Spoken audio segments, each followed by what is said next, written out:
Welcome friends.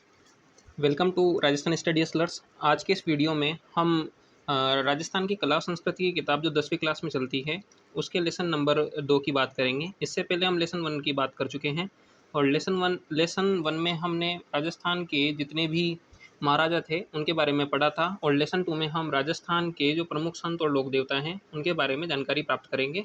तो आइए समय को बर्बाद न करते हुए वीडियो को शुरू करते हैं। तो लेसन 2 राजस्थान के प्रमुख संत एवं लोक देवता। लोक देवता 13वीं सदी से राजस्थान में इस्लाम के प्रवेश एवं तुर्क आक्रमणों के कारण राजस्थान के जनजीवन में एक नए नवीन परिवर्तन दृष्टिगोचर होता है। इस्लामी संस्कृति के प्रभाव तथा रूढ़िवाद और बाह्य आडंबर से उत्पन्न वातावरण में प्रबुद्ध मनीषियों की चिंतन धारा मंदिरों और मूर्तियों की अपेक्षा ध्यान, मनन, नाम स्मरण की दिशा की ओर प्रवाहित होने लगी। इसी कालखंड में राजस्थान में कुछ ऐसे व्यक्तियों ने जन्म लिया जिन्होंने अपने आचरण व दृढ़ता से समाज को एक नई राह दिखाई। आमजन ने इनकी दिखाई राह का न केवल अनुसरण किया वरन इन्हें देवता तुल्य मानते हुए इन्हें लोक देवता लोक संत का दर्जा प्रदान किया। इस अध्याय में हम ऐसे ही कुछ महान व्यक्तित्वों का अध्ययन करेंगे। तो सबसे पहले जो नाम दे रखा है वो है गोगा जी। गोगा जी का नाम राजस्थान के 5 पीरों में बड़ी श्रद्धा से लिया जाता है और 5 पीरों को याद करने का तरीका इसी में दिया गया है। पाबू हड़बू रामदे मांगलिया मेहा पांचों पीर पदार जो गोगा जी जे हाँ। तो इसमें सारे जो पांचों पीर हैं उनके नाम आ जाते हैं। पाबू से पाबू जी, हरबू से हरबू जी, रामदे से रामदेव जी, मांगलिया मेहा से मेहा जी मांगलिया और गोगा जी से गोगा जी।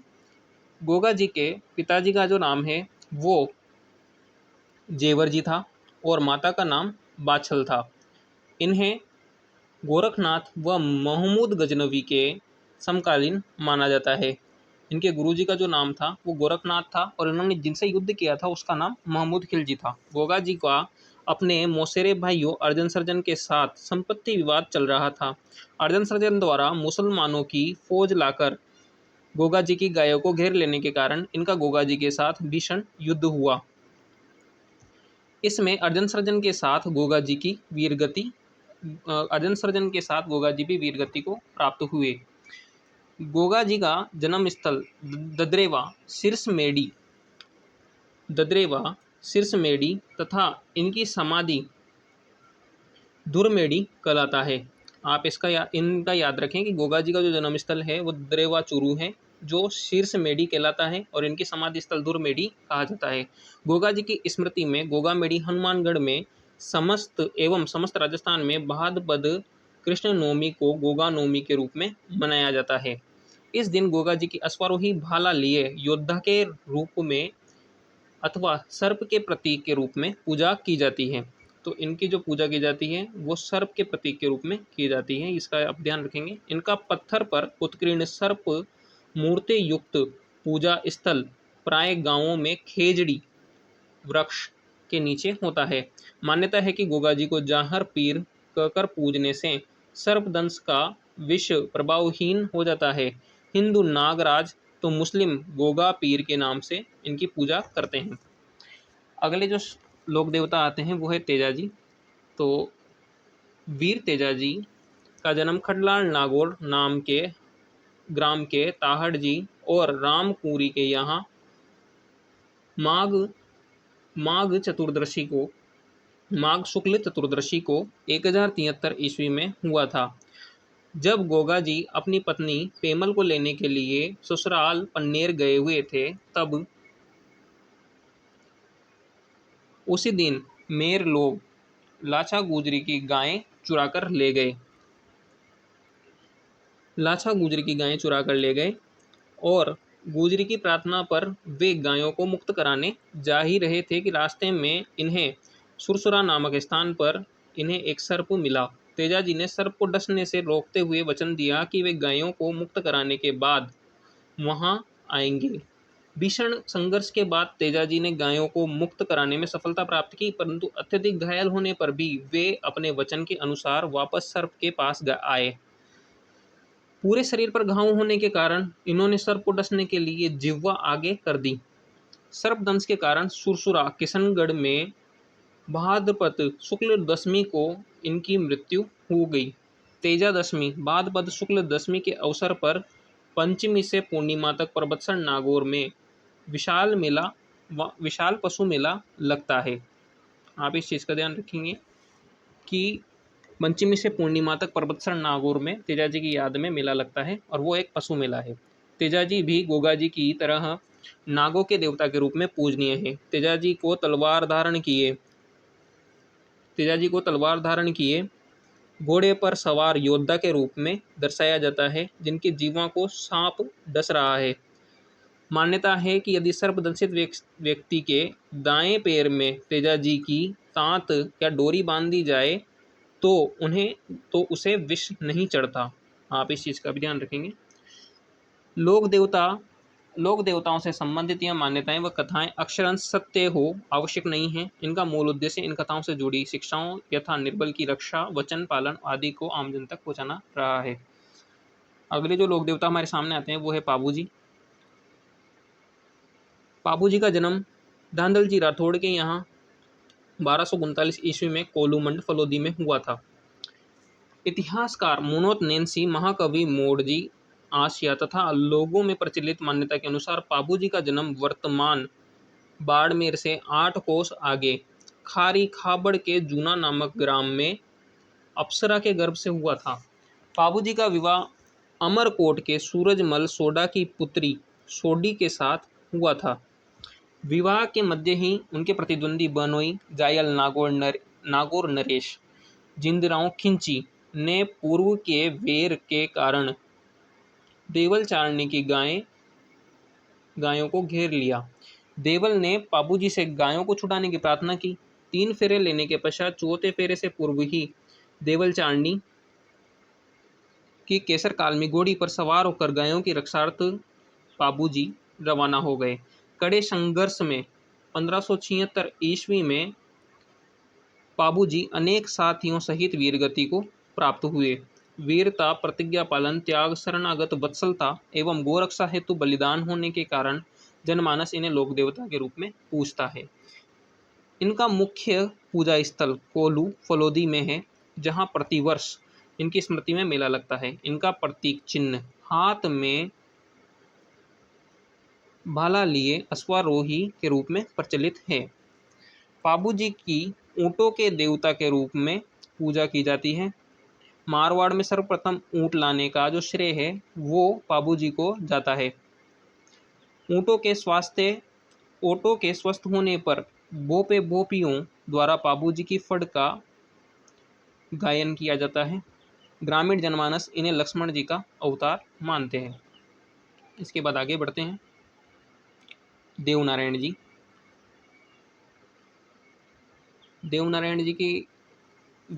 जी बगड़ावत प्रमुख बोजा और सेडू गुजर के पुत्र थे। तो देवनारायण जी के पिता का नाम बोजा और माता का नाम सेडू गुजर था, जिनका जन्म 1243 ईस्वी के लगभग हुआ था।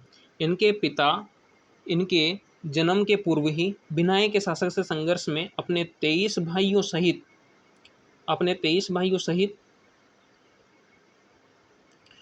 मारे गए। बिनाई शासक ने इनकी रक्षा हेतु इनकी मां सेडू इन्हें बिनाई के शासक से इनकी रक्षा हेतु इनकी मां सेडू इन्हें लेकर अपने पीहर मालवा चली गई।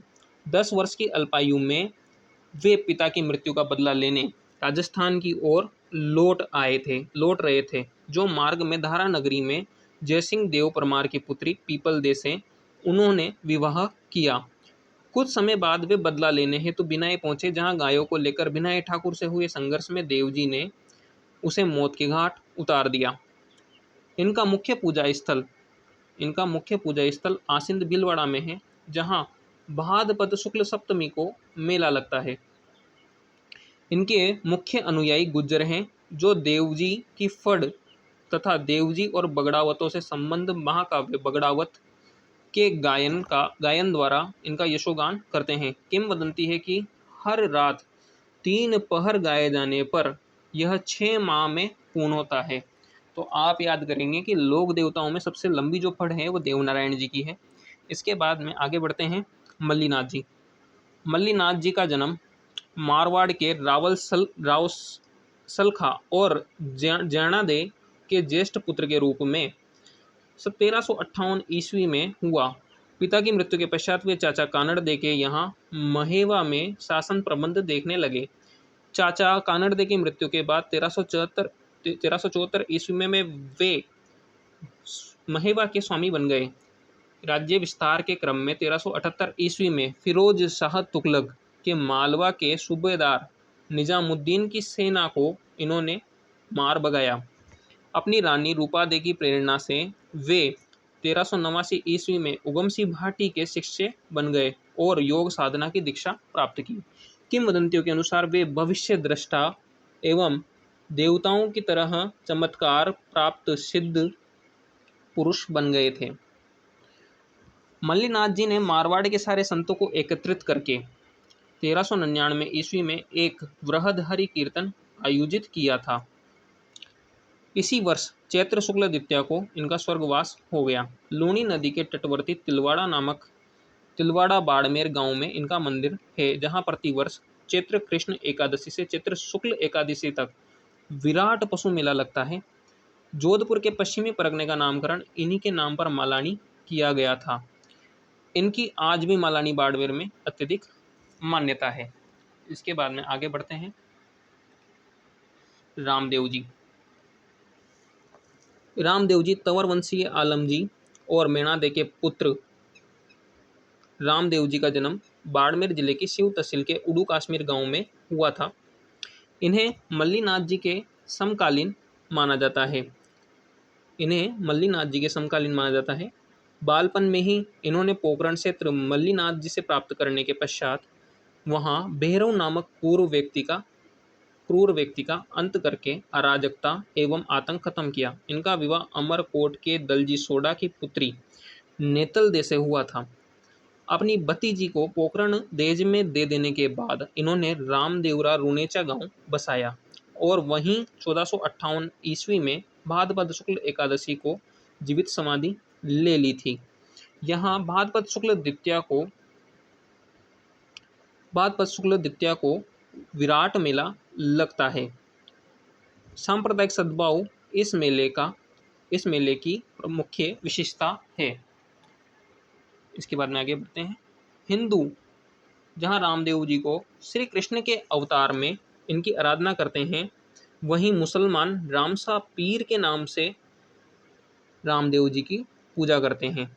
सामान्यतः गांवों में किसी वृक्ष के नीचे ऊंचे चबूतरे पर रामदेव जी के प्रतीक के चिन्ह पगले स्थापित किए जाते हैं। ये स्थान थान कहलाता है। रामदेव जी द्वारा कामड़िया पंथ की स्थापना की गई थी। इस पंथ के अनुयायियों द्वारा रामदेव जी के मेले में 13 ताली नृत्य प्रस्तुत किया जाता है। रामदेव जी वीर होने के साथ साथ समाज सुधारक भी थे। इन्होंने जाति प्रथा तथा मूर्ति पूजा और तीर्थ यात्रा का विरोध किया था। इसके बाद में आगे बढ़ते हैं। अगले लोक देवता हैं मेहाजी मांगलिया। मेहाजी मांगलिया को राजस्थान के पंचपीरों में गिना जाता है। ये राव चुंडा के समकालीन थे। आप ये मोस्ट इंपोर्टेंट याद रखेंगे कि ये राव चुंडा के समकालीन थे। इनका जन्म पंवार क्षत्रिय परिवार में हुआ था, किंतु पालन पोषण अपने ननिहाल में मांगलिया गोत्र में हुआ था, इसलिए ये मेहाजी मांगलिया के नाम से प्रसिद्ध हुए। इनके स्वाभिमानी स्वभाव के कारण इनके अनेक शत्रु हो गए। अंत में जैसलमेर के राव राणक देव भाटी से युद्ध करते हुए वे वीरगति को प्राप्त हुए। ये अच्छे शकुन शास्त्री थे। लोगों की सेवा सहायता करने एवं उन्हें संरक्षण देने के कारण वे लोक देवता के रूप में पूजे गए। बापिणी में इनका मंदिर है, जहां भाद्रपद कृष्ण अष्टमी को मेला भरता है। हड़बुजी बुढ़ेल नागौर के महाराज सांकला के पुत्र और राव जोधा के समकालीन थे। अपने पिता की मृत्यु के पश्चात वे बूढ़ेल छोड़कर हरबम जाल में आकर रहने लगे। यहाँ रामदेव जी की प्रेरणा से इन्होंने अस्त्र शस्त्र त्याग कर उनके गुरु बालीनाथ जी से दीक्षा ली। लोक मान्यता है कि राव जोधा को मेवाड़ के अधिकार से मंडोर को मुक्त कराने के प्रयासों के दौरान इन्होंने आशीष के साथ एक कटार भी दी थी। इस सहायता व आशीर्वाद से जब यह भूभाग जोधा के अधीन आ गया तो जोधा ने इन्हें बेंगटी गांव प्रदान किया था। हरबू जी को बहुत बड़ा शकुन शास्त्री, वचन सिद्ध और चमत्कारी महापुरुष माना जाता है। इनका प्रमुख स्थान बेंगटी फलोदी में है। मनोती पूर्ण होने पर श्रद्धालु यहाँ इनके मंदिर में संस्थापित हड़बू जी की गाड़ी की पूजा अर्चना करते हैं। क्या आप जानते हैं में कक्षा 10 की किताब में महत्वपूर्ण फैक्ट्स दिए गए हैं जिन्हें आपको याद रखना होता है। अकबर के चित्तौड़गढ़ दुर्ग पर आक्रमण के समय अपूर्व वीरता व साहस दिखाने वाले कल्लाजी मेवाड़ अंचल में 4 हाथों वाले लोक देवता के रूप में प्रसिद्ध है। मान्यता है कि सिर कटने के बाद भी कल्लाजी का धड़ मुगलों से लड़ता हुआ रुंडेला तक जा पहुंचा था। इसके बाद में राजस्थान के लोक संत का पाठ आता है जो हम देखने वाले हैं। तो लोक संतों में सबसे पहले संत हैं धन्ना जी। राजस्थान में धार्मिक आंदोलन का श्री गणेश करने का श्रेय धन्ना जी को ही जाता है। धन्ना जी का जन्म टोंक जिले के दूवन गांव में 1415 ईस्वी में जाट परिवार में हुआ था। बाल्यकाल से ही इनकी प्रवृत्ति धार्मिक थी। कालांतर में धन्ना काशी जाकर आचार्य रामानंद जी के शिष्य बन गए। गुरु रामानंद के प्रादुर्भाव से और प्रभाव से ये निर्गुण उपासक हो गए। आपको ये ध्यान रखना है कि ये निर्गुण उपासक थे। गुरु रामानंद ने इन्हें घर पर रहकर ही भक्ति करने का आदेश दिया। इन्होंने अपने पैतृक व्यवसाय कृषि में रत रहते हुए ही आत्मशुद्धि का प्रयास किया। धन्ना गुरु भक्ति में बड़ी निष्ठा रखते थे। इनका मत था कि गुरु की भक्ति से ही परम पद की प्राप्ति हो सकती है। इन्होंने नाम स्मरण को ही ईश्वर प्राप्ति का प्रमुख साधन माना है तथा औपचारिकताओं और बाह्य आडंबरों का विरोध किया है। तो आप ये ध्यान रखेंगे। इसके बाद में आगे बढ़ते हैं। इसके बाद में अगले संत आते हैं पीपाजी। पीपाजी हिंची राजपूत पीपा गागरोन झालावाड़ के शासक थे। पीपाजी झालावाड़ के शासक थे। इनका जन्म 1425 ईस्वी में हुआ माना जाता है। कालोपरांत पीपा काशी जाकर रामानंद जी के शिष्य बन गए। तो आप ध्यान रखें कि राजस्थान में जो संत हुए हैं उनमें से केवल 2 ही रामानंद जी के शिष्य हैं, एक तो पीपा जी और एक धन्ना जी। धन्ना के समान ही इन्हें भी गृहस्थ जीवन में रहते हुए भक्ति का आदेश प्राप्त हुआ। पीपा के निवेदन पर आचार्य रामानंद अपने शिष्यों सहित द्वारिका यात्रा पर जाते हुए गागरोन पधारे। तब पीपा भी राज्य त्याग कर छोटी रानी सीता सहित उनके संग हो लिए। इसके पश्चात घूमते हुए वे टोडा टोक आए और वहां के शासक सूरसेन को अपनी दौलत संतों में बांट देने पर अपना शिष्य बनाया। अनेक स्थानों की यात्रा करते हुए वे पुनः गागरोन लौट आए और आहू तथा कालीसिंध के पवित्र संगम पर एक गुफा में रहने लगे। यहाँ इनका मंदिर, निवास स्थान और गुफा प्रसिद्ध है। बाड़मेर जिले के समदड़ी गांव में पीपा का भव्य मंदिर है। बाड़मेर जिले के समदड़ी गांव में पीपा का भव्य मंदिर है। यहाँ इनके प्रमुख अनुयायी दर्जी समाज का प्रतिवर्ष चैत्र शुक्ल पूर्णिमा को विशाल समागम आयोजित होता है। पीपा से संबंधित विस्तृत साहित्य हस्तलिखित ग्रंथ भंडारों में उपलब्ध है, जिनमें पीपा की कथा, पीपा पर्ची, पीपा की वाणी, सखियां, पद आदि मुख्य है।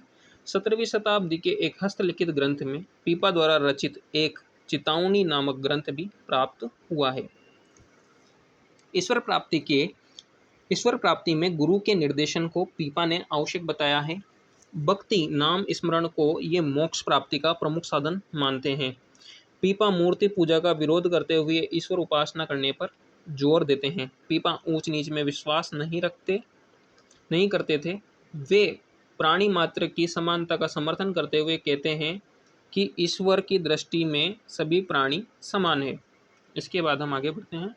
इसके बाद जो अगले जो लोक संत आते हैं वो है जाम्बोजी। जाम्बोजी विष्णुई संप्रदाय के प्रवर्तक माने जाते हैं। जाम्बोजी का जो जन्म है वो 1451 ईस्वी को भाद्रपद कृष्ण अष्टमी को पीपासर नागौर के पंवार वंशीय राजपूत लोहार जी तथा हंसा देवी के घर में हुआ था। 1483 ईस्वी में माता पिता के देहांत के पश्चात वे गृह त्याग कर समराथल बीकानेर में रहते हुए सत्संग तथा हरि चर्चा में अपना समय व्यतीत करने लगे। 1485 ईस्वी में इसी स्थान पर इन्होंने विष्णुई संप्रदाय का प्रवर्तन किया। इनके जीवन तथा विचारों पर आचरण करने वाले विष्णुई कहलाए। इन्होंने अपने अनुयायियों को 29 सिद्धांतों का पालन करने का आदेश दिया।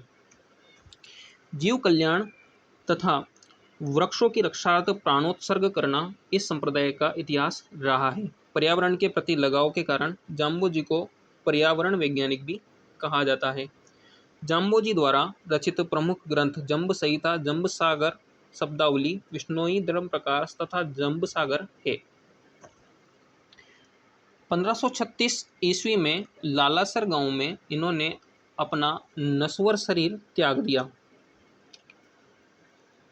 लालासर गांव में इन्होंने अपना नश्वर शरीर त्याग दिया तथा तालवा गांव के निकट इन्हें समाधिस्थ किया गया। यह स्थान मुकाम कहलाता है। वर्ष में 2 बार फाल्गुन और अश्विन की अमावस्या को यहाँ मेला बढ़ता है। अब जसनाथ जी अपने जो है अगले संत आते हैं। जसनाथ जी जसनाती संप्रदाय के प्रवर्तक जसनाथ जी का जन्म 1482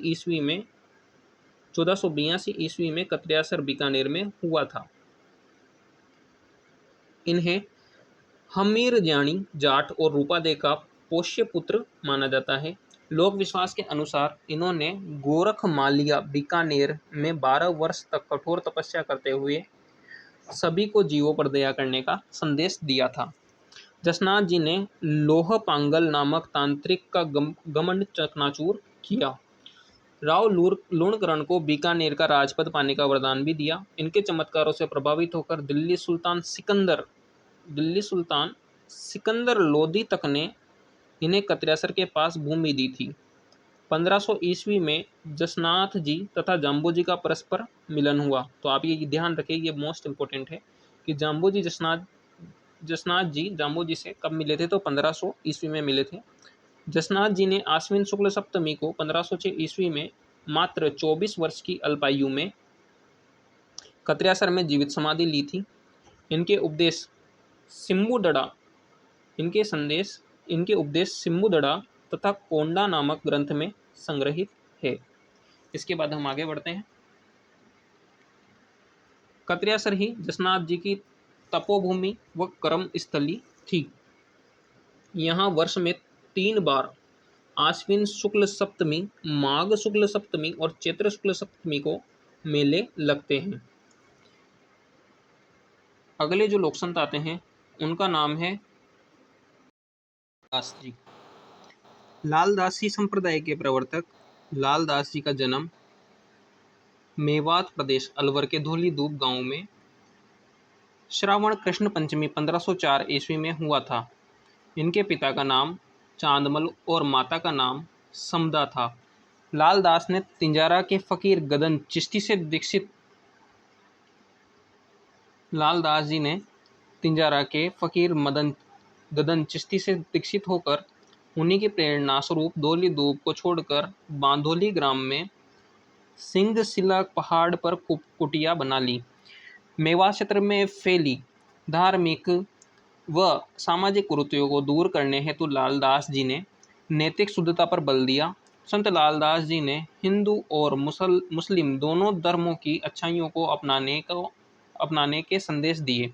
इनका मानना था कि ईश्वर व अल्लाह एक हैं। जो दूसरों को कष्ट पहुंचाता है स्वयं उसका जीवन कष्ट में हो जाता है। मैं मुसलमान लालदास जी को पीर मानते हैं। लालदास जी की चेतावनियाँ इनका मुख्य काव्य ग्रंथ है। आपको याद रखना है कि लालदास जी की चेतावनियाँ लालदास जी द्वारा लिखा गया है, जो इनका मुख्य काव्य ग्रंथ है। नगला में 1648 में 108 वर्ष की दीर्घायु में इनका निधन हुआ। इनकी समाधि शेरपुर में है। जहाँ पर अश्विन मास की एकादशी व माघ पूर्णिमा को मेला लगता है। इसके बाद में अगले जो संत आते हैं उनका नाम है संत हरिदास जी। संत हरिदास जी निरंजनी संप्रदाय के संस्थापक संत हरिदास जी का जन्म डिडवाना तहसील के कापड़ोद गांव में 1655 ईस्वी में हुआ था। इनका मूल नाम हरि सिंह सांगला था और प्रारंभ में लूट मार करना इनका पेशा था, लेकिन एक सन्यासी के उपदेशों से इनका जीवन बदल गया। 1513 ईस्वी में इन्होंने बौद्ध ज्ञान प्राप्त किया और अपना नाम हरिदास रख लिया। इन्होंने निर्गुण भक्ति पर जोर दिया तथा कुरीतियों का विरोध किया। इन्होंने निरंजनी संप्रदाय प्रारंभ किया। इस संप्रदाय में परमात्मा को अलग निरंजन या हरि निरंजन कहा जाता है। संत हरिदास के आध्यात्मिक विचार, मंत्र, राज प्रकाश और हरि पुरुष की वाणी नामक ग्रंथों में संकलित है। डेडवाना में 1543 ईस्वी में इनका देहांत हुआ।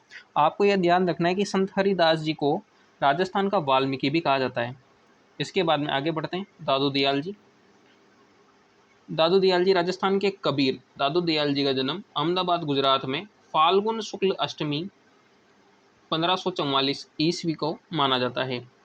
बुड्ढन वृद्धानंद नामक संत से दीक्षा प्राप्त करके दादू 1568 ईस्वी में सांबर में आकर रहने लगे तथा दुनिया का काम आरंभ कर दिया। यहाँ से दादू ने उपदेश देना आरंभ किया। 1575 ईस्वी में दादू ने अपने 25 शिष्यों के साथ आमेर चले आए, जहाँ अगले 14 वर्षों तक इन्होंने निवास किया। दादू ने 1585 ईस्वी में मुगल सम्राट अकबर से भेंट करने हेतु फतेहपुर सीकरी की यात्रा भी की। दादू तत्कालीन दूनाड़ और मारवाड़ राज्यों में यात्रा करते व उपदेश देते हुए 1602 ईस्वी में फुलेरा के समीपवर्ती ग्राम नारायणा में आ गए और यहीं ज्येष्ठ कृष्ण अष्टमी 1603 ईस्वी को इन्होंने देह त्याग दिया। दादू के पार्थिव शरीर को उनके निर्देशानुसार ही समीपस्थ बेराना की पहाड़ी के नीचे दादू खोल नामक स्थान पर रख दिया गया। दादू पंथी इस स्थान को अत्यंत पवित्र मानते हैं। इसके बाद में आगे बढ़ते हैं। दादू ने ब्रह्म जीव जगत और मोक्ष पर अपने उपदेश सरल भाषा सद्दुकड़ी में दिए हैं। दादू जी की वाणी तथा दादूरा दुआ नामक ग्रंथों में दादू के उपदेश और विचार मिलते हैं। दादू दयाल की ही तरह सुधारवादी आचरण और मोक्ष के मूल्यों को मानने वाले, परमत्व की तलाश करने वाले थे। दादू ने कर्मकांड, जाति प्रथा, मूर्ति प्रथा, रूढ़िवादिता आदि का घोर विरोध किया। गरीबदास जी, मिस्किनदास जी, सुंदरदास जी, बखना जी, रज्जब जी, माधोदास जी आदि दादू के प्रमुख शिष्य थे। इसके बाद में आगे बढ़ते हैं। आगे श्री कृष्ण भक्त मीरा जी हैं। मीराबाई कृष्ण भक्त कवित्री व गायिका मीराबाई 16वीं सदी के भारत के महान संतों में से एक गिनी जाती है। मीरा को राजस्थान की राधा भी कहा जाता है। इनका जन्म मेड़ता के राठौड़ राव दूधा के पुत्र रतन सिंह के घर में कुड़की ग्राम पाली में हुआ था। 1498 ईस्वी के लगभग हुआ था। इनके पिता रतन सिंह राठौड़ बाजोली के जागीरदार थे। मीरा का लालन पालन अपने दादाजी के यहाँ मेड़ता में हुआ। इनका विवाह 1516 ईस्वी में राणा सांगा के ज्येष्ठ पुत्र युवराज भोजराज के साथ हुआ था, पर विवाह के कुछ वर्ष पश्चात ही पति की मृत्यु हो जाने से यह तरुण अवस्था में ही विधवा हो गई। मीरा का साधु संतों में उठना बैठना और उनके साथ भजन कीर्तन करना इनके देवर राणा विक्रमादित्य को पसंद नहीं आया। विक्रमादित्य ने मीरा को जहर देने तथा सर्प से कटवाने का भी प्रयत्न किया, किंतु मीरा की कृष्ण भक्ति कम नहीं हुई। कृष्ण भक्ति का विचार मीरा को अपनी दादी से प्राप्त हुआ था। एक बार एक बारात को दूल्हे सहित जाते देखकर बालिका मीरा अत्यधिक प्रभावित हुई और अपनी दादी के पास जाकर उत्सुकता से अपने दूल्हे के बारे में पूछने लगी। दादी ने तुरंत ही गिरधर गोपाल का नाम बता दिया। मीरा को तभी से गिरधर गोपाल की लगन लग गई। मीरा अपने अंतिम समय में गुजरात में द्वारिका के डकोर स्थित रणछोड़ मंदिर में चली गई और वहीं 1547 ईस्वी में अपने गिरधर गोपाल में विलीन हो गई। मीरा जी की पदावलियाँ प्रसिद्ध हैं। इनकी भक्ति की मुख्य विशेषता यह थी कि उन्होंने ज्ञान से अधिक भावना व श्रद्धा को महत्व दिया। मीरा की भक्ति कांता भाव की भक्ति रही है। आप ये ध्यान रखिएगा कि मीरा जी की जो भक्ति रही है वो कांता भाव की भक्ति रही है। इसके बाद में आगे बढ़ते हैं। संत रानाबाई। राजस्थान की दूसरी मीरा संत रानाबाई का जन्म मारवाड़ के हरनावा गांव में, मकराना के पास गांव में वैशाख शुक्ल द्वितीया को 1504 ईस्वी में एक जाट परिवार में हुआ था। इनके पिता का नाम राम गोपाल तथा माता का नाम गंगाबाई था। पालड़ी के संत चतुरदास जी की शिष्या रानाबाई कृष्ण भक्त थी। 66 वर्ष की उम्र में हरनावा में फाल्गुन शुक्ल त्रयोदशी को 1570 ईस्वी में रानाबाई ने जीवित समाधि ली। यहाँ प्रतिवर्ष भाद्रपद शुक्ल त्रयोदशी को एक विशाल मेला आयोजित किया जाता है। इसके बाद में संत माऊ जी आते हैं। संत माऊ जी का जन्म 1714 ईस्वी में सांबला गांव डूंगरपुर में हुआ था। संत माऊ जी ने अपने विचारों को स्थायी एवं साकार रूप देते हुए निष्कलंकी यानी पवित्र एवं पाप रहित नामक संप्रदाय की स्थापना की। कहा जाता है कि जब इनकी आयु 12 वर्ष की थी तो ये घर छोड़कर माही और सोम नदी के संगम पर एक गुफा में तपस्या करने लगे। इसी स्थान पर संवत 1784 माघ शुक्ल एकादशी गुरुवार को इन्हें ज्ञान प्राप्त हुआ और उसी दिन वहां पर माऊजी ने बेणेश्वर नामक धाम की स्थापना की। इसके बाद इन्होंने धर्म उपदेश देना आरंभ कर दिया और अपने शिष्यों में बिना किसी भेदभाव के सभी जातियों के लोगों को शामिल किया। इन्होंने लसाड़ा के पटेल भक्त की दान राशि से अहमदाबाद से कागज मंगवाया और धौलागढ़ में एकांतवास करके 5 बड़े ग्रंथों की रचना की, जिनके छंदों की संख्या 92,96,000 बतलाई जाती है। वाद विवाद की शैली में लिखे ये ग्रंथ चौपाड़ा कहलाते हैं। माऊ जी के ये चौपाड़े केवल दीपावली के दिन ही बाहर निकाले जाते हैं। आप ये महत्वपूर्ण फैक्ट को ध्यान रखें कि माऊ जी के जो ये चौपाड़े हैं ये दीपावली के दिन ही बाहर निकाले जाते हैं। माऊ जी के अनुयायी इन्हें विष्णु का 10वां अवतार मतलब कल्कि अवतार मानते हैं। डूंगरपुर जिले में इनके अनुयायी बड़ी संख्या में हैं। इनका मुख्य मंदिर सांबला में बना हुआ है, जहां माऊ जी की शंख, चक्र, गदा और पद्म सहित घोड़े पर सवार चतुर्भुज मूर्ति है। बेणेश्वर धाम में माघ शुक्ल पूर्णिमा को सोम, माही और जाखम नदियों के त्रिवेणी संगम पर मेला लगता है। अगले जो संत है वो है रामचरण जी। रामचरण जी